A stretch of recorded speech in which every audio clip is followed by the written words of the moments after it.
Olá, pessoal, tudo bem? Bem-vindos ao Virando a Mesa. Hoje a gente tem conosco o Luiz Eduardo Moreira Caio, o Caio da Metal Frio.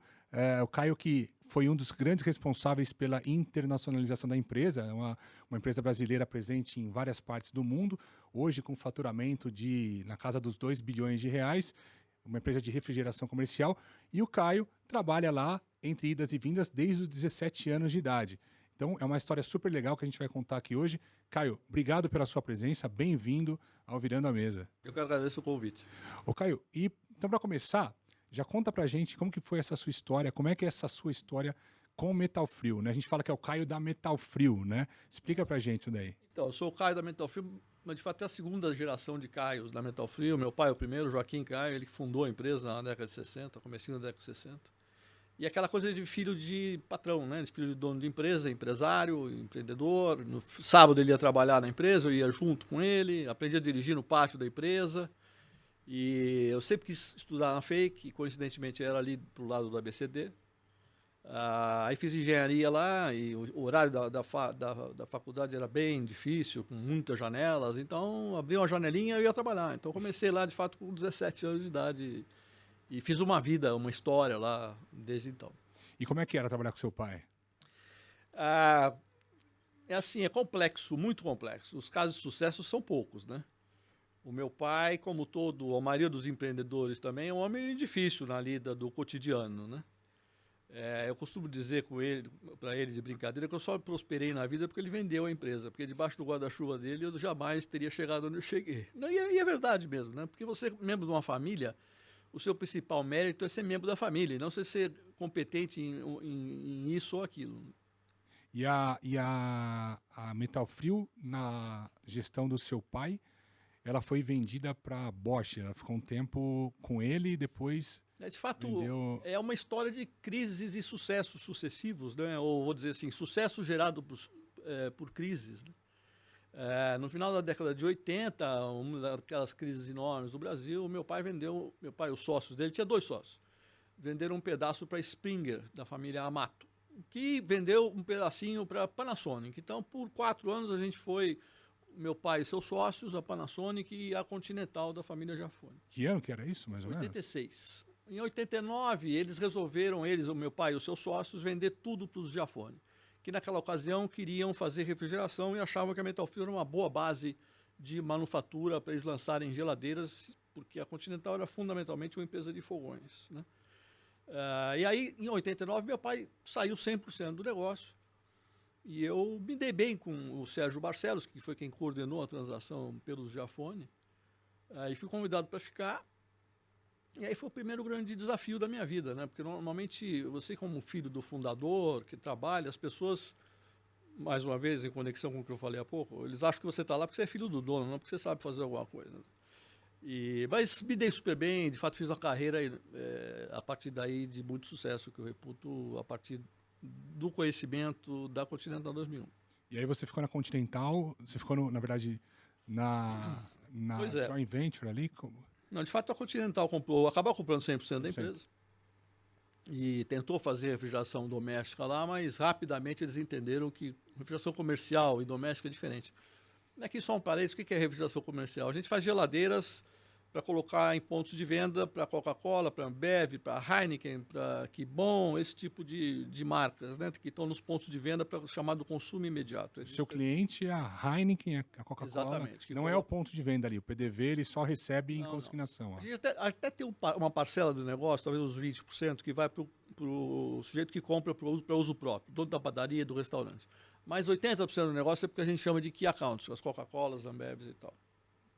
Então, logo a Continental percebeu que não era esse o drive da Metal Frio e se concentrou em fazer um negócio próprio de geladeira doméstica e deixou a Metal Frio como refrigeração comercial. Aí eu fui convidado para ir para a Continental ser VP de tudo isso, quer dizer, da linha branca, juntando com a própria refrigeração comercial. E aí a Metal Frio continuou sendo tocada. Isso, a Metal Frio foi sempre uma subsidiária integral da Continental, mas focada sempre no negócio de refrigeração comercial. E aí quando é que você volta para Metal Frio? Eu cheguei lá na Continental em 89, fizemos uma fábrica de geladeiras bacana lá em Hortolândia. Fizemos uma fábrica de lavador de roupa, introduzimos pela primeira vez a lava-roupa de carga frontal. O maior concorrente era Brastemp? Brastemp dominava o segmento na ocasião. A gente até fez uma propaganda que ficou muito famosa, que simulava aquela peça de teatro da Irma Vap, com o Marco Nanini e o Nela Torraca. E foi esse o comercial que a gente... Muita gente vai se lembrar disso, que a gente usou para lançar lavador de roupa frontal. E foi um grande sucesso. Lá no final da década de 90, a indústria, meados da década de 90, a indústria de eletrodomésticos no Brasil estava sendo vendida para as grandes multinacionais, né? O Brasil chamava atenção, a Whirlpool comprou a Brastemp, a Electrolux comprou a Prosdóximo e a Bosch comprou a Continental. Isso em setembro de 94, no caso da Continental. Aí, mais uma vez, mais um desafio, né? Eu era bastante mais jovem do que meus pares alemães, né? Talvez uns 10 anos mais jovem do que eles. E um grande desafio de me provar como brasileiro, muito mais jovem. E foi muito bom, me relacionei muito bem com os alemães, ao ponto de que eu fiquei no negócio e fui promovido a presidente do que era a Bosch Siemens Eletrodomésticos da América Latina, no começo dos anos 2000. E tinha um gerente tocando lá Metal Frio, um business unit manager. Exato. Perfeito. A Metal Frio sempre ficou assim meio que blindada no bom sentido da palavra, porque o negócio era muito diferente e sempre foi tocado independentemente. Ela sempre foi muito próspera, assim, tirando as crises que o Brasil sempre traz para as empresas, mas ela sempre correu independentemente. Até porque pode ter alguma sinergia no método de fabricação, mas a venda é totalmente diferente, né? São indústrias completamente diferentes, né? Se você olhar uma vitrine de padaria com uma geladeira doméstica, elas usam os mesmos componentes e têm o mesmo princípio de funcionamento. Mas no final da história o bicho é completamente diferente, os canais, a assistência técnica, enfim, são animais muito diferentes. Aí, curiosamente, no momento em que nós estamos falando aí do final dos anos 90, 99, 2000, os clientes da Metal Frio estavam se internacionalizando, né? Havia uma concentração das Coca-Colas no Brasil, estava nascendo o que era a Ambev, o que se tornou AB InBev no futuro, né? Outras marcas estavam vindo para o Brasil, a indústria de sorvete começou a consolidar o seu negócio, né? Que bom, foi vendida para a Unilever e a Nestlé, sorvetes do mundo inteiro. E aí, claramente, é uma decisão estratégica que a gente tinha que tomar. Ou a gente continuaria sendo um bom player brasileiro, que tudo bem, né? Ou para seguir esses clientes no mundo, a gente precisava se tornar global. A gente fez um estudo estratégico robusto, assim, e eu apresentei isso para os alemães. Uhum. E ao mesmo tempo que eles estavam fazendo uma revisão estratégica por sua conta, né? Aquela coisa de que as empresas fazem de tempos em tempos. E na verdade você, né, ele valida o seu... Já fui contratado várias vezes por multinacional querendo avaliar uma operação local para ver se vale a pena ou não, né? E você, se o seu mercado está se concentrando e você não, né? Você tem que ganhar mais musculatura para enfrentar e para acompanhar, né? É isso mesmo. E o nosso estudo fazia tanto sentido de globalização que a BSH, com muita transparência, como é típico dos alemães, né? Aliás, uma super qualidade a propósito, ela analisou o estudo e falou, bacana, estou de acordo com isso, mas isso não é para nós. Nós somos uma indústria de geladeira doméstica. Uhum. E aí colocou a empresa à venda. E eu era presidente da empresa aqui para a América Latina e tinha a tarefa de vender a Metal Frio, que era do meu pai, eu aprendi a dirigir no pai. De negócio, né? Aí eu fiz uma profunda reflexão na minha vida e falei, quer saber, eu vou voltar para casa. Aí eu me voluntariei junto à BSH para coordenar o processo de venda. Tinha que ser precedido de um processo de independentização da companhia mãe. Tinha muitas coisas que eram centralizadas, como você pode imaginar, né? Ela era independente do ponto de vista da gestão do negócio, que era muito diferente, mas do ponto de administração e finanças, a gente compartilhava um monte de coisa com a BSH. Então, me tomou um tempo, aí, 1 ano e pouquinho, para tornar a empresa independente. Aí a gente contratou um banco e achamos uma empresa de private equity que se interessou pelo negócio e fizemos a transação. E aí, nessa transação, foi mais ou menos em que ano? 2013, 2000, pelo que eu... Então, aí tem uma curiosidade, mais uma daquelas coisas que você imagino que vai te acontecer. Quando eu tomei essa decisão de voltar para a Metalfrio, prepará-la para ser vendida, isso era setembro de 2011. E 2001, todo mundo, né? Não, 2011, 9/11, né? Não, desculpa, 2001. 2011. 2001. Isso, porque é setembro de 2000. E junto com isso, no Brasil estava acontecendo uma ameaça de apagão, problema hidráulico enorme, de abastecimento de energia. Fernando Henrique era o presidente. E havia metas de redução de consumo de energia para os comércios e para as residências, né? E aí, por um bom tempo, assim que eu cheguei lá de volta, o mercado nosso virou negativo, né? Porque os clientes queriam devolver os produtos que estavam desligando da tomada e não... E eu me lembro sentado na sala de reunião do meu pai, lá de volta, olhando a televisão, contando aquela história das torres gêmeas. Eu olhava aquilo, eu falei, mas será que é possível que isso está acontecendo, né?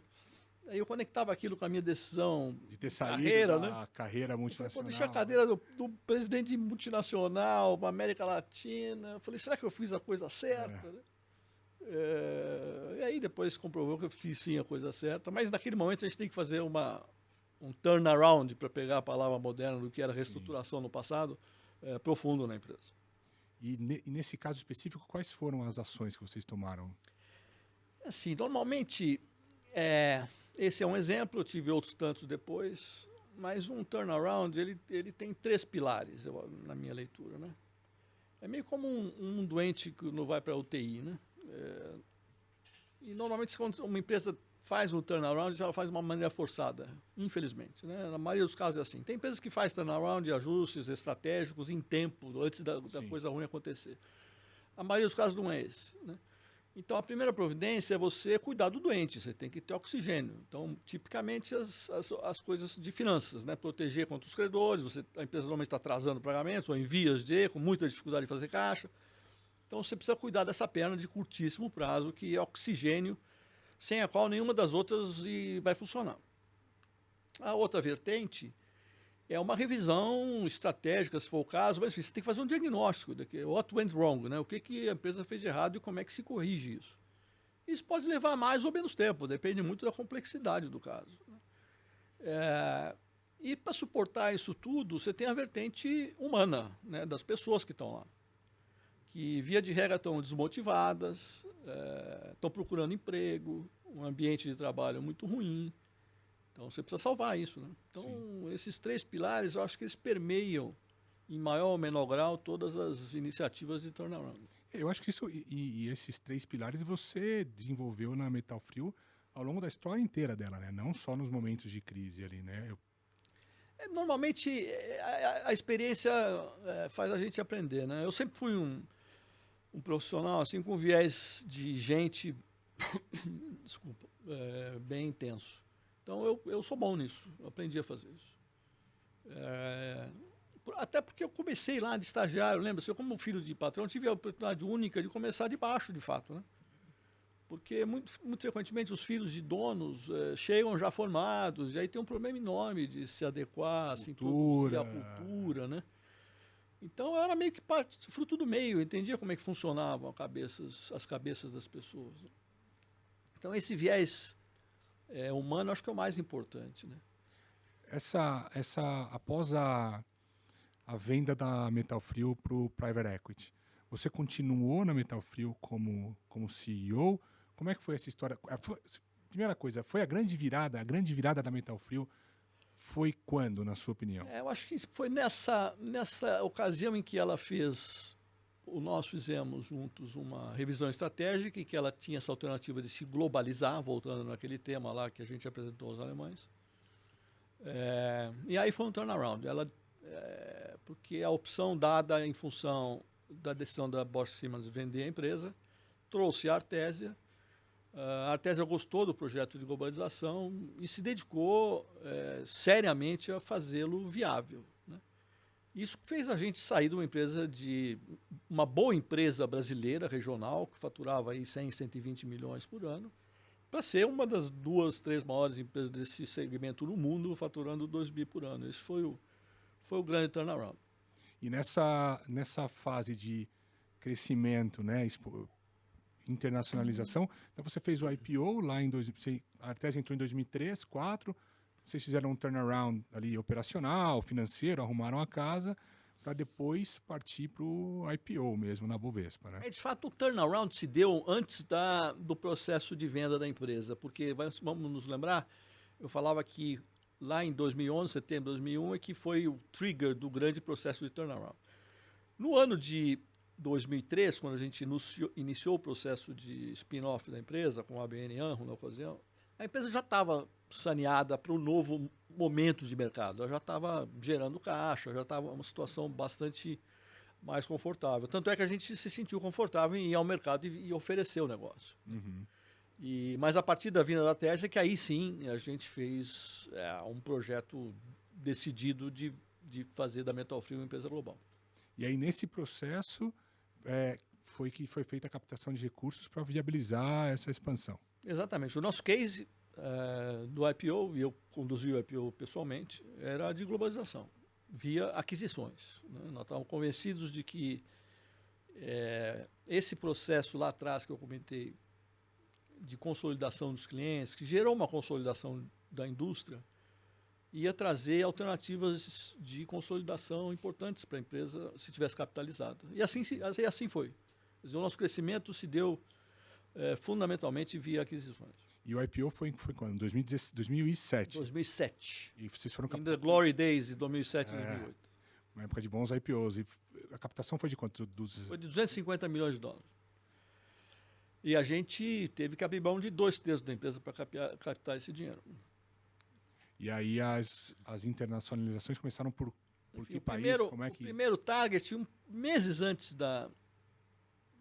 do IPO, e meio como uma demonstração já de que a estratégia começava a ser implantada, tinha uma empresa na Dinamarca, líder, admirada, que tinha 2 marcas muito poderosas, Caravelle e Derby, que estava em dificuldades financeiras. E a gente concentrou os estudos em adquiri-la e cabia no nosso bolso. Só que era uma empresa que estava no que se chama hoje de recuperação judicial. Uhum. Eles estavam no Chapter 11 dinamarquês. Estavam no Chapter 11 dinamarquês. E curioso que na Dinamarca, que é uma economia muito transparente, você tem que associar a sua situação de default no nome da empresa. Então a empresa chamava-se Caravelle Under Restructuring. Que é para ninguém se enganar. Né? E foi uma enorme experiência, né, para nós lá no começo. Imagina, fazer um RJ aqui no Brasil é complexo, imagina na Dinamarca. A gente tinha 2 fábricas funcionando, fechamos uma, depois fechamos a outra. E tivemos que fechar as fábricas efetivamente. A gente aprendeu, mais uma vez voltando ao tripé, né, cuidar das pessoas enquanto a gente fazia o diagnóstico, porque o diagnóstico era muito complexo. E no final mantivemos uma operação comercial apenas. As fábricas foram fechadas e desdobradas entre uma fábrica que a gente tinha na Rússia e uma fábrica que a gente decidiu fazer na Turquia. E manufatura na Dinamarca, 0. E as marcas seguem até hoje? As marcas seguem até hoje. A gente concentrou muito o negócio de key accounts na marca Metal Frio, globalmente. Mas a gente usa a Caravelle especialmente em mercados, em segmentos específicos. Mas preponderantemente a marca global é Metal Frio. E lá naquela época do Chapter 11 dinamarquês, vocês compraram os ativos ou a empresa? Você lembra? A empresa estava funcionando. A empresa estava funcionando. Eu fiz um grupo de trabalho aqui de 6, 7 profissionais, cobrindo esses 3 pilares. Uhum. E mudamos basicamente para a Dinamarca. Eu ficava entre o Brasil e a Dinamarca uma semana sim, semana não. Tem alguém daquela época ainda que você adquiriu hoje na organização? Não tem mais. Não tem mais. Porque como a gente fechou as fábricas, a operação ficou muito pequena lá, né? Sim. Mas a gente aprendeu demais com aquele processo. E mais do que isso, a gente trouxe as 2 marcas, deram acesso a um mercado de distribuição, uma infraestrutura de distribuição global muito importante, né? Que depois, combinando com a fabricação competente do ponto de vista de custo da Turquia, nos abriu muitas portas do mercado internacional. Então, logo depois da Caravelle, vocês foram para a Turquia. Então, o próximo passo foi fazer um greenfield na Turquia com uma parte dos equipamentos da Dinamarca E tivemos um sócio local lá, que é amigo nosso, sócio nosso, não sócio, mas amigo nosso até hoje, uma empresa chamada Ozlider, que conhecia o mercado, lógico, turco, desculpa. E a partir daí fizemos um negócio a partir do zero, um estudo de mercado, definição de produtos. Começamos a trabalhar. Isso era um pouco fora do nosso perfil. Lembra-se que a gente tinha um perfil de aquisição, né? Mas não tinha nenhum target importante na época, ali nos lugares da Europa em que a gente gostava, que eram competitivos, por assim dizer. É porque a partir da Turquia você consegue exportar para a Europa inteira e com custo talvez de mão de obra e logística menor.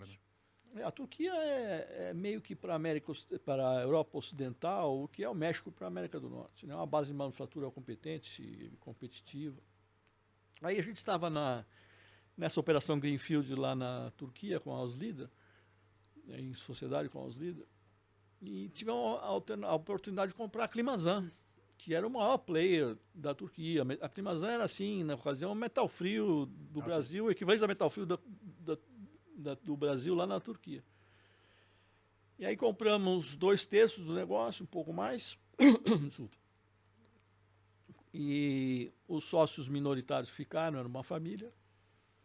Uma parte da família ficou, o Ahmet ficou tocando o negócio por 3 anos, aí a gente já tinha combinado a saída dele depois de 3 anos, e ficamos com 100% do equity que era da família na empresa. A empresa é listada lá também. Listada lá. E essas aquisições foram equity swap ou pagaram em cash?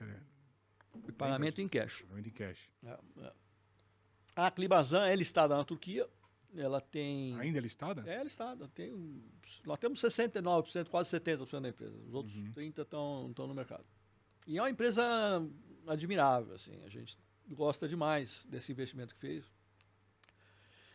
Investimos demais na fábrica lá. A fábrica lá é maior do que qualquer uma das outras fábricas que temos. Né? Ela está num site de 60 e tantos mil metros quadrados, produz 400, 500 mil geladeiras por ano. E dá uma abertura para um número de países que a gente jamais conseguiria atender. A logística lá é boa, né? É muito boa. É muito boa. Você pegar a partir de Istambul, fizer com um compasso, o raio aí de 2 horas de voo, você preenche quase metade do PIB do mundo. Né? Sim. Então, você tem muita alternativa de mercado. Porque os mercados, a gente opera muito em mercado emergente, né?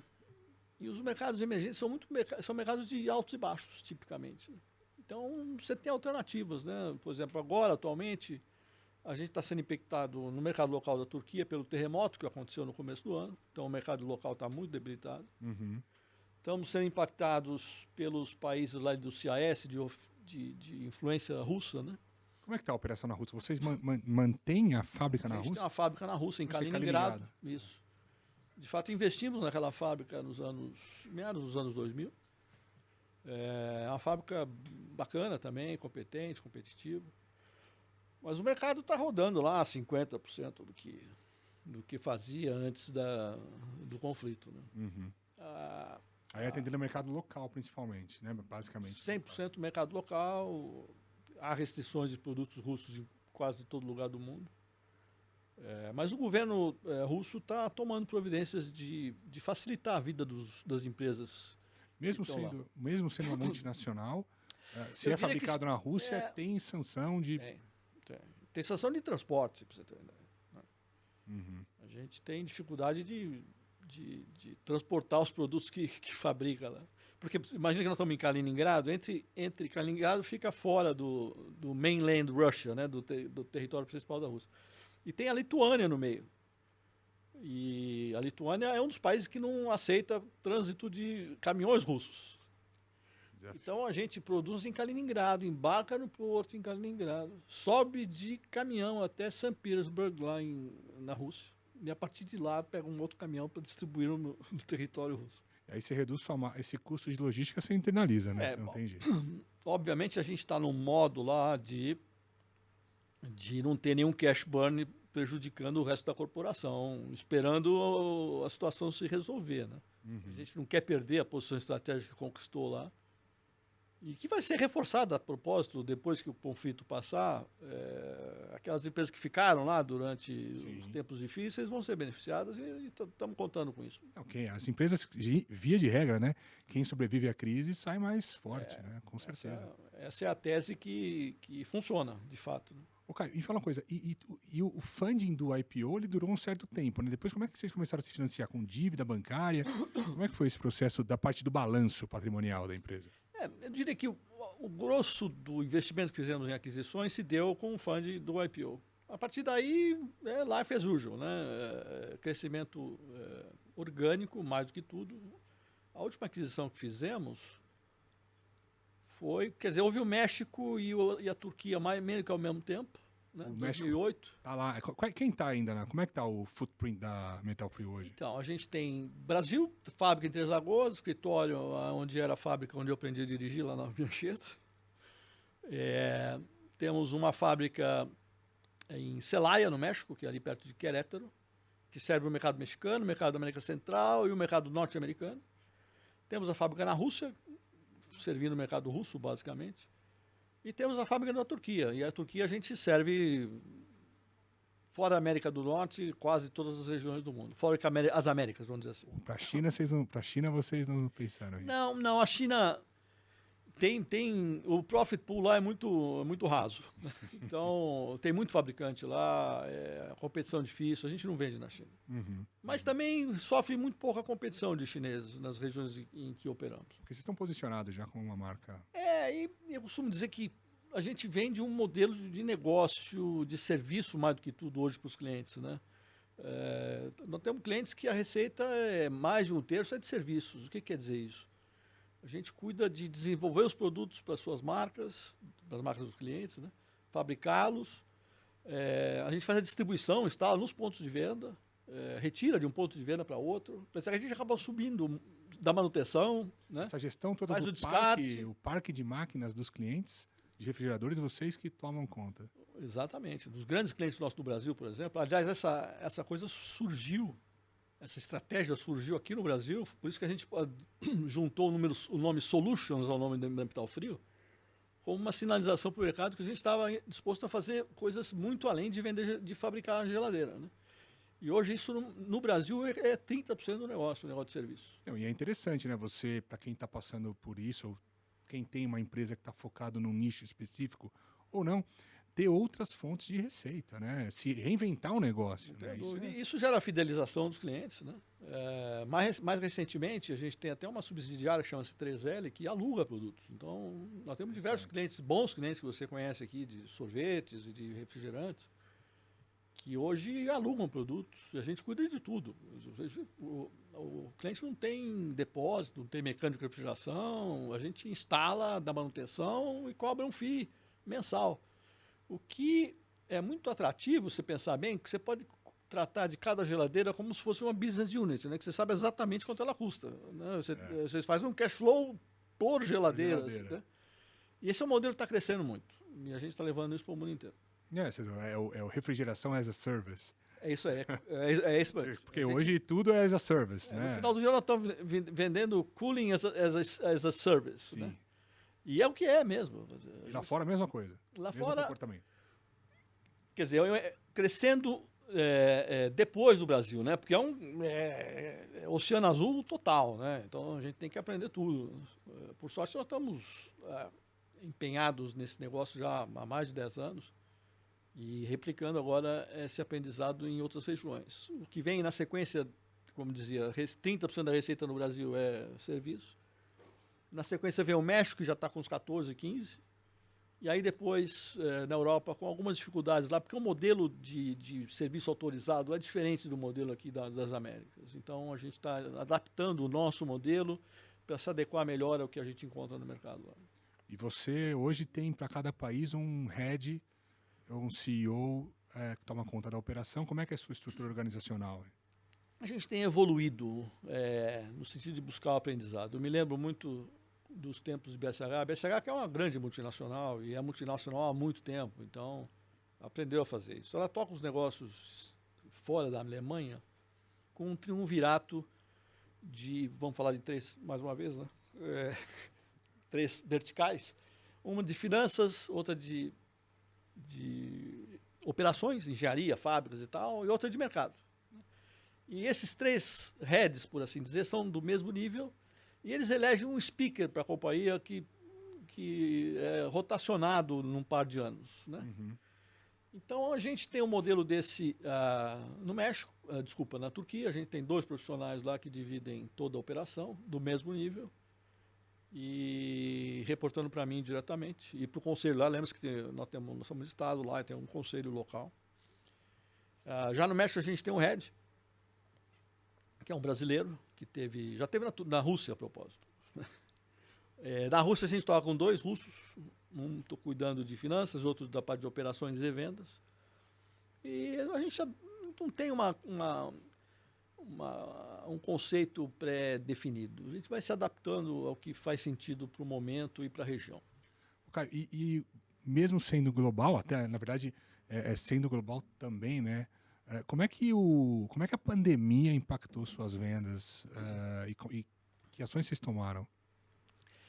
Olha, a pandemia foi um choque para todo mundo e a primeira reação é a de pânico, né? Para esperar ver o que acontece, né? E fechar todos os drenos de caixa para proteger o caixa das empresas. E nessa hora de crise, você que é do ramo de turnaround sabe muito bem disso, né? Uma empresa não quebra porque perde dinheiro, ela quebra porque não tem dinheiro, né? Se ela perder dinheiro ao longo do tempo, ela eventualmente vai quebrar. Então é salvar o caixa mais do que tudo. E entender como é que a crise vai se apresentar para o seu negócio, né? E o negócio dos nossos clientes foi bastante afetado e os nossos negócios também. Então, a gente reduziu muito as operações, mas muito disso gerou uma demanda reprimida que está voltando agora. E a empresa foi competente em se defender da menor geração de caixa durante a crise para estar forte agora para tomar vantagem na sequência. Vocês tiveram que... Fábrica vocês não fecharam, né? Mas vocês tiveram que parar... Não chegamos a fechar nenhuma fábrica, mas reduzimos a produção de uma maneira importante, né? Em muitas das regiões a gente consegue ter uma boa relação com os sindicatos locais, então, especialmente no momento, está todo mundo muito flexível para buscar alternativas e defender empregos e tal. Então, eu diria que a gente navegou bem no processo. E você tem notado agora que está retomando essa demanda reprimida? Enfim, é que a gente aprende que sempre tem uma novidade que vem contra aquilo que você estava imaginando, você tem que estar preparado para isso, né? Como eu falava no começo, lá na Europa tem o impacto do terremoto da Rússia e o impacto da crise energética gerada pelo conflito Rússia-Ucrânia, né? Verdade, bom ponto. Que fez os mercados ficarem soft, né? O que eu tenho dito, né? Andando meio de lado, né? O volume não caiu de uma maneira importante, mas também deixou de crescer. No México, a gente tem crescido muito na América do Norte, então ele está vivendo um bom momento de demanda lá, mais por ganho de share do que por ganho de mercado. Uhum. E aqui no Brasil, o mercado também está soft, flat, como você quiser chamar. As empresas ainda operando em volumes menores do que já operaram no passado. Quer dizer, tem uma oportunidade de ganho aí pela frente. Agora, nesse novo patamar que vocês atingiram, né? Ou nessa escalada, né? De empresa nacional para multinacional, presente em vários países, tiveram anos de decrescimento de faturamento ou vocês sempre cresceram o faturamento? Fora, acho que talvez em 2018 a gente teve um decréscimo em função da crise global. Mas fora isso, não, a gente tem mantido um crescimento médio, aí, um CAGR, para pegar um nome que todo mundo conhece, de uns 12%, 13% nos últimos 10 anos. E hoje a empresa está de que tamanho? Qual que é a geração de caixa? Como é que está o panorama hoje? A gente faz em grandes números 2 bi de faturamento. E no ano passado fizemos 230 milhões de EBITDA, o que dá uma margem boa para o nosso segmento, né? Mais de 10%. A gente sempre... No nosso segmento você vai bem quando você faz um low single digit, né? Um 11%, 12%, é assim que o mercado funciona. Então a gente está bem, está são, né? Reestruturando algumas dívidas aqui no Brasil especialmente, mas estamos fortes, preparados aí para tomar vantagem do que vier pela frente. Legal, cara. E esse processo de reestruturação da dívida, como é que vocês estão conduzindo? A empresa cresceu muito nos últimos 4 anos, do ponto de vista de volume, e isso acabou estressando o cash flow. Estamos hoje numa situação como muitas empresas no Brasil, em que você tinha dívidas tomadas aí a CDI mais alguma coisa, e o CDI era 2,3, né? Com o CDI a 13 a conversa muda, né? Sim. Então, todo mundo tem que sentar e renegociar. É simples assim, né? E a gente temos sido felizes em fazer uma renegociação amigável e estamos progredindo bem. Recentemente, tivemos a boa notícia de que fomos informados oficialmente de que um fundo, que é gerado pela WLT, comprou um pedaço importante da dívida bancária aqui no Brasil e está propondo e vai propor à empresa e aos acionistas fazer uma conversão em equity. Excelente. Que vai colocar a gente numa posição bastante mais fortalecida, um balanço mais parrudo, né? E estamos muito animados com essa alternativa. Quer dizer, numa situação dessa, para explicar para quem não conhece, né? O banco está devendo, a empresa está devendo para o banco, sei lá, 500 milhões, e um fundo oferece ao banco 100 milhões de reais, por exemplo, 150 milhões de reais. E aí o fundo fica credor da empresa e converte isso em participação acionária. É essa a operação, Exatamente né? isso. Exatamente. Isso faz com que a empresa se desalavanque e com isso consiga voltar a crescer e, enfim, tenha um serviço de dívida menor. Era uma dívida penosa, porque ficou muito cara, né? Passa a ser parte do capital da empresa. E a empresa, deixando de ter esse cash flow negativo oriundo desse custo, tem uma boa chance de prosperar de novo. Ô Caio, e fala uma coisa, como é que é essa diferença de cultura entre os países? Como é que é produzir, vender, gerir uma empresa, um negócio em diferentes culturas? Quer dizer, na Turquia, na Rússia, ainda mais uma Rússia em ebulição agora. Como é que você faz essa gestão? Esse é um ponto muito bom. Isso também é uma decisão estratégica, né? Você pensar qual é a razão de ser da nossa globalização? É seguir os clientes. Onde é que está a oportunidade dos clientes? Está nos mercados emergentes. Então, dificilmente eu tenho uma grande oportunidade de crescimento nos Estados Unidos. Não é para lá que vai o crescimento. Cada vez a fronteira é mais distante. Então, para cumprir o nosso objetivo estratégico, a gente tem que ser uma empresa flexível. E o nome do jogo é ser flexível mesmo. Ter um processo decisório fluido, rápido, né? Isso é muito bom. Você sabe que a gente tem uma relação muito próxima com o conselho de administração da empresa. Nós temos nosso chairman, que é o Marcelo Lima, que é um cara que gosta do negócio. Eu falo com ele 5, 6 vezes por dia no telefone e a gente resolve rápido e está disposto a se adaptar, né? Um paralelo com empresas como a Bosch, por exemplo, que eu falava, Bosch Siemens, o próprio Bosch eletrodoméstico, Bosch automobilística, eles têm um modelo de negócio que é diferente. Eles são grandes multinacionais, muito voltadas para processos, né? E eles têm um processo padrão em que eles implementam nas regiões em que eles estão se desenvolvendo. Ao ponto de que, se o processo deles não se adaptar àquela determinada região, eles preferem abdicar da região do que mexer no processo. Por que a Bosch BSH foi embora do Brasil? Porque o modelo de gestão deles não funcionava no Brasil. Então, é melhor abdicar de um determinado mercado, que normalmente é um mercado de relevância menor, né, do que mexer no seu modelo de negócio. Então, o nome do jogo é flexibilidade e disposição. Se a gente tivesse um modelo engessado, a gente jamais teria conseguido chegar onde chegou. E você acha que tem algum país de preferência, ou que é mais fácil fazer negócios?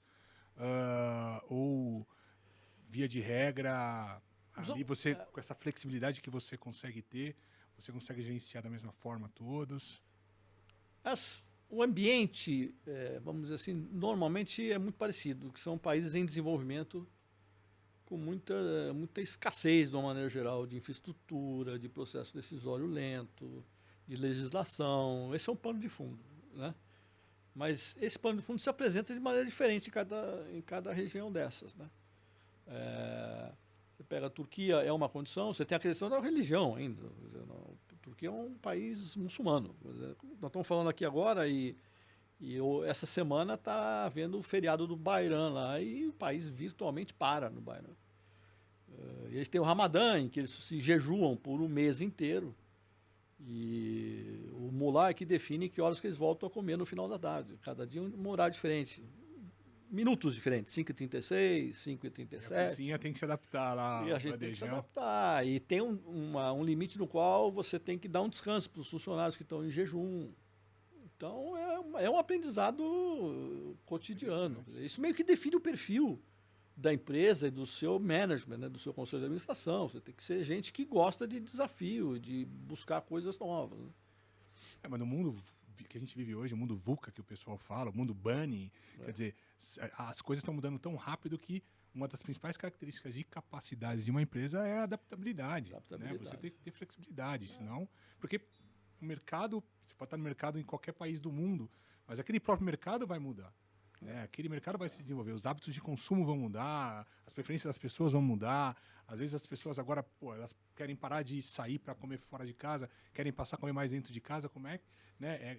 A empresa tem que estar preparada para fazer aquele planejamento estratégico que você falou, né? E estar sempre lá ligada, antenada no que está acontecendo ao redor dela. É isso mesmo. E eu posso dizer que, por experiência, né, quer dizer, na história da empresa, a Metal Frio, por todas as diferentes composições societárias, lideranças, e trabalhando no Brasil, que é um ambiente que a gente conhece o quanto difícil é, de altos e baixos, acho que a empresa construiu essa adaptabilidade no seu DNA. Né? Isso acabou sendo uma vantagem estratégica dela. É muito típico de que durante essas grandes crises, ou crises que se perpetuam por um par de anos, muitas empresas desse nosso segmento desaparecem, elas vêm e voltam. Né? Às vezes só vão e não voltam. Então, a gente está aí há 60 e tantos anos. Né? Então, isso mostra que a empresa é capaz de se adaptar. Caio, obrigado pela sua presença, foi excelente. Passamos aí 40 e tantos anos de vida. Pois é, 45 anos de Metal Frio e outras histórias. Parabéns pela sua carreira. Pessoal, obrigado pela presença. Sigam aí a gente nas mídias sociais. E até a próxima, Caio. Obrigado.